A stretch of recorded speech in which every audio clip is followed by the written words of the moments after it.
Nie ste nič iné, len Putinov lokaj, ktorý zrádza záujmy Slovenskej republiky.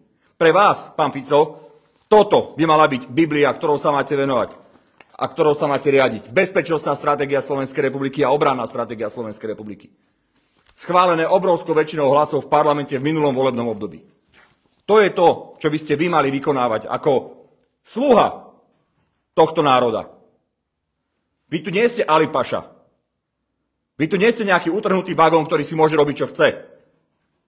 Vy ste sluha tohto národa, ktorý má konať tak, ako mu káže ústava a ako mu kážu základné strategické dokumenty, za ktoré ste mimochodom hlasovali aj vy, pán Fico, len pripomínam. A pripomínam vám, že okrem iného ste v obrannej stratégii zahlasovali za to, že NATO predstavuje primárny rámec zabezpečovania obrany Slovenskej republiky a je preto pre Slovensko spojenectvo s ostatnými členskými štátmi NATO životne dôležité. Nič sa tam nepíše o vašom spojenectve alebo lokajstve s Putinom. Nič.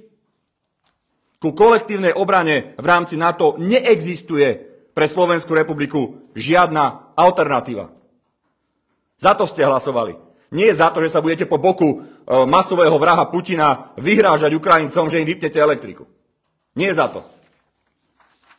A ešte jedna citácia, pán Fico, aby som vám trošku pripomenul, za čo ste vyhlasovali v Národnej rade Slovenskej republiky. Šírenie propagandy a dezinformačné aktivity, ktoré môžu negatívne ovplyvňovať súdržnosť a akcieschopnosť NATO a EÚ a vo vnútri štátu narušovať stabilitu demokratického politického systému a rozhodovacie mechanizmy, oslabovať dôveru občanov v demokratický a právny štát a ich vôľu brániť ho, prispievať k polarizácii spoločnosti, podporovať extrémizmus a spochybňovať význam členstva v NATO a v EÚ, to sú základné hrozby, ktorým Slovenská republika čelí. A viete čo? Presne to robíte vy. Ako predseda vlády Slovenskej republiky, vy ste tou hrozbou pre budúcnosť Slovenska. Tak, ako je to zadefinované v obrannej stratégii, za ktorú ste hlasovali. A presne to robíte aj s celou vašou vládou bludárov a neschopákov. Taká je realita. O tomto je vláda Slovenskej republiky pre občanov Slovenskej republiky. Zlá budúcnosť, katastrofa. Pre nás, pre naše deti. Vy ste jednoducho spustili operáciu, ktorá sa dá nazvať Biľak 2. To ste vy, správate sa ako Biľak. Potajme, nikto nevie ako, za koho peniaze ste išli do Moskvy. Kde boli diplomati okolo vás? Prečo ste ich nezobrali? O čom ste sa rozprávali 2 či 3 hodiny s Putinom? 23. deň pred Vianocami. O čom? O plyne sa nenechajte vysmiať. Vy si myslíte, že ten národ slovenský je taký hlúpy, za akého ho máte? Že by dvaja šéfovia vlád, lebo aj Putin je šéfom vlády de facto, by sa rozprávali o tom, že či plyn bude alebo nebude, alebo aké sú alternatívne cesty? Vy ste mali debatu, ktorá mohla byť zásadne problematická aj z hľadiska ústavnosti. O tom som presvedčený, lebo z hodou okolností ste povedali po tom stretnutí, že vy ste pripravení vypnúť elektriku smerom na Ukrajinu. A čo sa udialo? Na druhý deň Rusi zaútočili na energetickú infraštruktúru v blízkosti našich hraníc. Ukrajinsku. Tú, ktorá je nevyhnutná pri spracovávaní elektrickej energie zo Slovenska. Čo ste slúbili tomu Putinovi? Že vypnete elektriku smerom na Ukrajinu? O čom ste sa rozprávali? Kde je nejaký záver z toho? Kde je oficiálny záznam z rokovania? Kto vám dal mandát? Kto vám schválil kedy cestu oficiálnu do Moskvy? Ja sa pozerám na rokovanie vlády, nič také tam nikde nebolo. Áno, aj vy ako predseda vlády ste člen vlády a musíte mať dopredu schválenú takúto cestu. Vy ste sa rozhodli? Alebo vás prinútil Putin, že tam musíte ísť? Čo vás uniesol ako Dubčeka? Kde ste boli celé tie týždne? Vy tu budete hovoriť o tom, že som si pozrel včera to vaše trápne video, vy už naozaj zvážte aj nejakú odbornú pomoc, pán Fico. Hovorím vám to úplne otvorene. Vy tam budete hovoriť ľuďom, že viete, pri takýchto súkromných cestách, ktoré ja mám, tak ja mám aj oficiálne rokovania a tí predstavitelia tých vlád nám potom vždy len v komerčnom zariadení dajú nejaké ubytovanie a priestory. To vy koho klamete, pán Fico?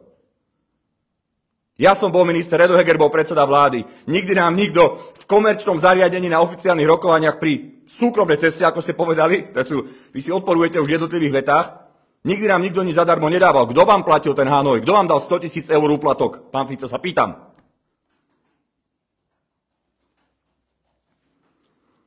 Koho klamete?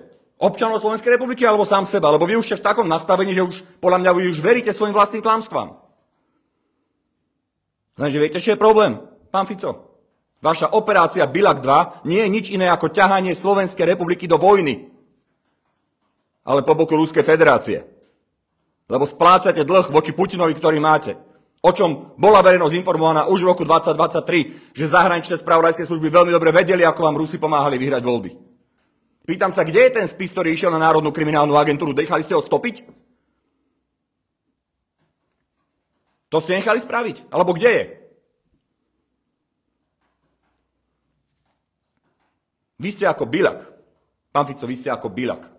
Neexistuje rozdiel medzi vami a ja čakám, keď prídu prví poradcovia z Ruskej federácie na naše územie, aby zaistili bezpečnosť pri ďalších voľbách. Lebo to nám reálne hrozí. Pri vašej politike na všetky 4 svetové strany len Západ ako si vypadol. Všade vidíte len Putina.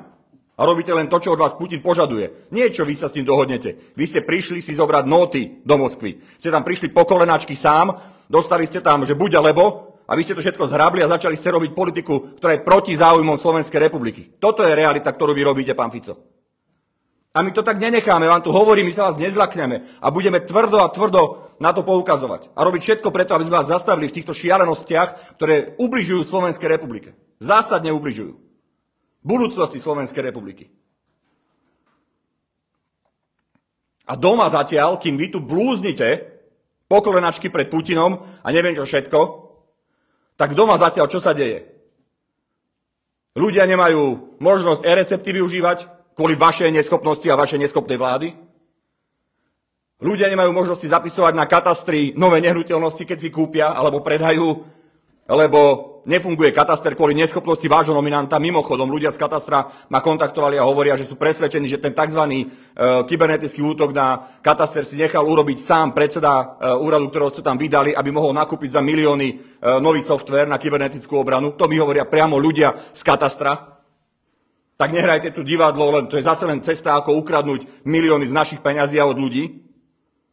Polícia je v rozkladoch, zdravotníctvo je v rozkladoch,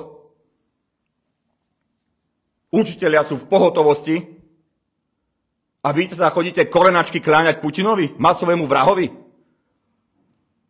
Na toto ste kde získali mandát? Kto vám to schválil? Kto vám to kedy povedal, že to môžete urobiť?